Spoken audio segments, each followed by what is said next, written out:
বিশ্ব নবীকে নিয়ে বিতর্কিত মন্তব্য করেছেন মহারাষ্ট্রের পুরোহিত রামগিরি মহারাজ। আর সেই নিয়েই আজ আমরা কথা বলেছি ফুরফুরা শরীফের পীরজাদা উজাইর সিদ্দিকীর সঙ্গে।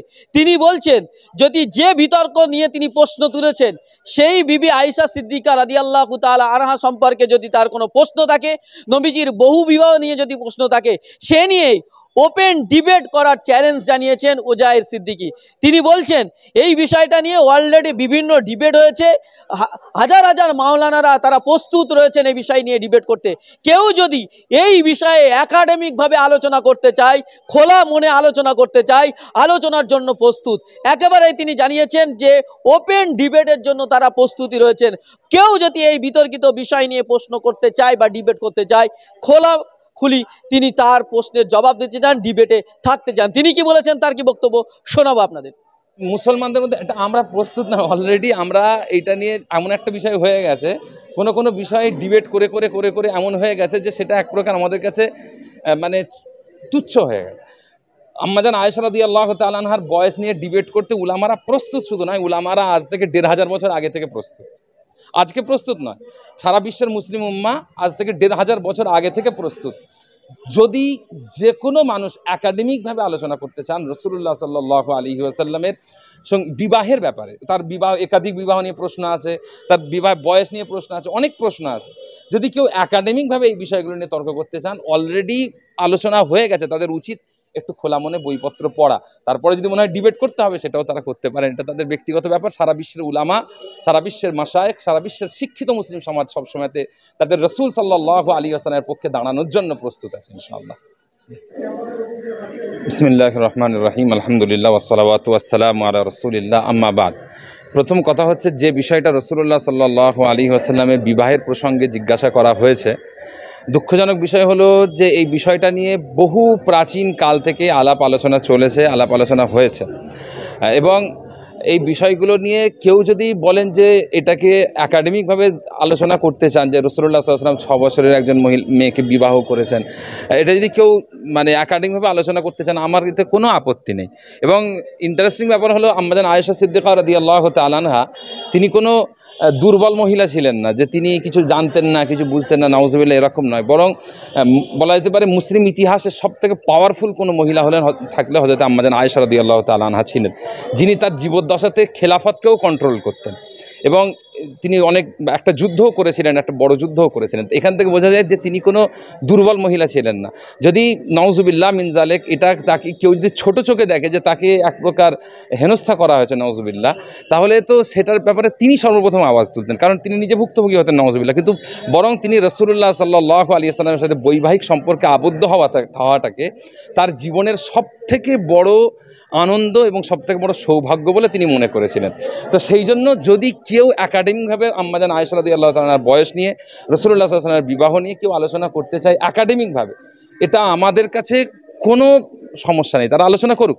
কিন্তু যদি কেউ এটাকে নিয়ে কুৎসা, এটাকে নিয়ে ঠাট্টা, এটাকে নিয়ে মশকরা করার চেষ্টা করে, তবে একটা কথা আমি এখানে বলবো, যে সারা বিশ্বের বুকে মুহাম্মদুর রাসূলুল্লাহ সাল্লাল্লাহু আলাইহি ওয়াসাল্লামের থেকে উত্তম আদর্শের মানুষ আর নেই, ঠিক আছে? সুতরাং তার ব্যাপারে এই যে কুৎসাগুলো, এইগুলো আমাদের মুসলিম সমাজকে নয়, এটা ভারতবর্ষের যে সাম্প্রদায়িক সম্প্রীতির যে উদাহরণ আছে, সেই উদাহরণকে কালিমালিপ্ত করছে আমাদের। তার কারণ হচ্ছে, সারা বিশ্বে আমরা মুসলমান, আমরা কষ্ট পাই যখন রাসূলুল্লাহ সাল্লাল্লাহু আলাইহি ওয়াসাল্লামের শানে কিছু কথা বলা হয়। আমরা তো প্রকাশ্য চিত্তে বলি যে রাসূলুল্লাহ সাল্লাল্লাহু আলাইহি ওয়াসাল্লামকে বাদ দিয়ে কেউ আমার আব্বাকে নিয়ে বলুক, আমার মাকে নিয়ে বলুক, আমার পরিবারকে নিয়ে বলুক, আমার সবাইকে নিয়ে বলুক, আমাদের কোনো আপত্তি নেই। কিন্তু যখন রাসূলুল্লাহ সাল্লাল্লাহু আলাইহি ওয়াসাল্লামের বিরুদ্ধে কেউ কোনো কুৎসা করে, তখন আমরা মুসলমান, আমাদের হৃদয়ে রক্তক্ষরণ হয়, আমরা সবথেকে বেশি ব্যথিত হয়, আমরা সবথেকে বেশি কষ্ট পাই। তার কারণ সবার থেকে বেশি আমরা তাকেই ভালোবাসি।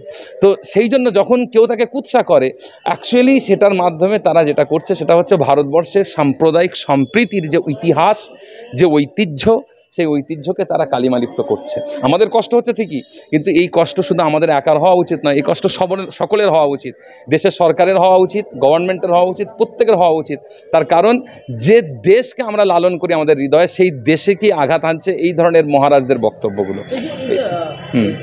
রামগিরি মহারাজ যিনি এই মন্তব্য করেছেন, অশ্লীল মন্তব্য, এবং এটা নিয়ে রীতিমতো একেবারে তিনি কুৎসা করেছেন যে তিনি একজন ধর্মগুরু আর একজন ধর্মগুরুর বিষয়ে একটু মন্তব্য করছেন।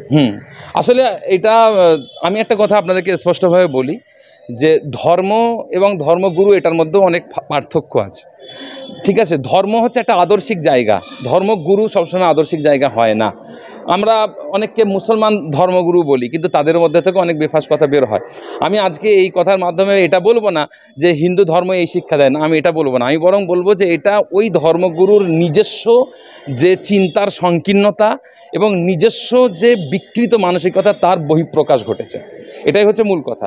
এটা যে তার ধর্ম শিখিয়েছে এটা আমি বলবো না, বা ইসলামও এই ধর্ম এটা শেখায় বলে আমি এটা বলবো না। বরং ইসলাম আমাদেরকে শেখায় নিজের হৃদয়ের বিস্তারের কথা শেখায়, ইসলাম আমাদের প্রশস্ততার কথা শেখায়। এটা হচ্ছে বিষয়। আর একটা কথা আমি শেষে বলবো যে একজন বললেন বিধায়ক, যিনি বলেছেন মুসলমানদেরকে মসজিদ থেকে বের করে মারবেন, এর মাধ্যমে তিনি আসলে কাকে প্রশ্নবিদ্ধ করছেন? তিনি তো ভারতবর্ষের গভর্নমেন্টকে প্রশ্নবিদ্ধ করছেন, তিনি তো ভারতবর্ষের সংবিধানকে প্রশ্নবিদ্ধ করছেন, ভারতবর্ষের আইন শৃঙ্খলা বাহিনীকে প্রশ্নবিদ্ধ করছেন। কারণ এই দেশের গভর্নমেন্ট, এই দেশের আইন শৃঙ্খলা বাহিনী একটা মানে কনভিক্টকে পর্যন্ত নিরাপত্তা দিতে তারা বাধ্য। যে একজন চোর, একজন ডাকাত, একজন অন্যায় করেছেন, তাকেও কিন্তু কেউ কোথাও থেকে বের করে এনে মারবে, এটা কিন্তু কোনো অধিকার তার নেই। তো সেই জায়গায় যদি একজন কনভিক্টকে মারার অধিকার দেশের আইনে না থাকে, একজন সাধারণ মানুষকে মসজিদ থেকে বের করে এনে মারবো বলছে, এই কথার মাধ্যমে তারা আসলে দেশের আইন শৃঙ্খলা বাহিনীকেই তারা আজকে ছোট করছেন, অপমানিত করছেন। কিন্তু দুঃখের বিষয় যে দেশ, যে সরকার, যে দল দেশের মানে ক্ষমতায় আছে, তাদের দল থেকে যারা দেশের আইন শৃঙ্খলাকে মজবুত রাখার পক্ষে শপথ নিয়েছেন, তাদের পক্ষ থেকে আজকে যখন এই কথা বের হচ্ছে, তখন এটা আমাদেরকে আরও অনেক বেশি দুঃখিত করছে এবং এর মাধ্যমে মুসলমানদেরকে আরও বেশি একটা অন্যরকম জায়গাতে নিয়ে যাওয়ার চেষ্টা করছে। এটা এক প্রকার ফুসলানো মুসলমানদেরকে। এর থেকে উচিত, কারণ দেশে রাহাত ইন্দোরি সাহেবের একটা কবিতার লাইন, যেটা আমার এক্ষুনি কবিতাটা মনে পড়ছে না, তিনি একটা কথা বলেছেন যে আমার ঘর জ্বললে যদি তোমার আনন্দ হয়, তবে মনে রাখো আমার ঘরের পাশে তোমারও ঘর আছে, তোমার ঘরও জ্বলবে।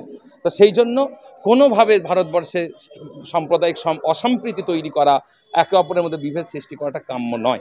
এটাই আমার বক্তব্য। এই যে বিশ্বনবী বিবি আয়েশাকে নিয়ে যে বিতর্ক, এইটা নিয়ে যদি কোনো ডিবেট করতে চায় বিরোধীরা বা কোনো সম্প্রদায় থেকে বা কেউ যদি এইটা নিয়ে ডিবেট করতে চায়, আপনারা কি প্রস্তুত? আমাদের মুসলমানদের মধ্যে এটা আমরা প্রস্তুত না, অলরেডি আমরা এটা নিয়ে এমন একটা বিষয় হয়ে গেছে, কোনো বিষয়ে ডিবেট করে করে করে করে এমন হয়ে গেছে যে সেটা এক প্রকার আমাদের কাছে মানে তুচ্ছ হয়ে গেছে। আম্মাজান আয়েশা রাদিয়াল্লাহু তাআলা আনহার বয়স নিয়ে ডিবেট করতে উলামারা প্রস্তুত শুধু নয়, উলামারা আজ থেকে ১৫০০ বছর আগে থেকে প্রস্তুত। আজকে প্রস্তুত নয়, সারা বিশ্বের মুসলিম উম্মাহ আজ থেকে ১৫০০ বছর আগে থেকে প্রস্তুত। যদি যে কোনো মানুষ একাডেমিকভাবে আলোচনা করতে চান রাসূলুল্লাহ সাল্লাল্লাহু আলাইহি ওয়াসাল্লামের বিবাহের ব্যাপারে, তার বিবাহ, একাধিক বিবাহ নিয়ে প্রশ্ন আছে, তার বিবাহ বয়স নিয়ে প্রশ্ন আছে, অনেক প্রশ্ন আছে। যদি কেউ একাডেমিকভাবে এই বিষয়গুলো নিয়ে তর্ক করতে চান, অলরেডি আলোচনা হয়ে গেছে, তাদের উচিত একটু খোলা মনে বইপত্র পড়া। তারপরে যদি মনে হয় ডিবেট করতে হবে, সেটাও তারা করতে পারেন, এটা তাদের ব্যক্তিগত ব্যাপার। সারা বিশ্বের উলামা, সারা বিশ্বের মাশায়েখ, সারা বিশ্বের শিক্ষিত মুসলিম সমাজ সবসময়তে তাদের রাসূল সাল্লাল্লাহু আলাইহি ওয়াসাল্লামের পক্ষে দাঁড়ানোর জন্য প্রস্তুত আছে ইনশাআল্লাহ।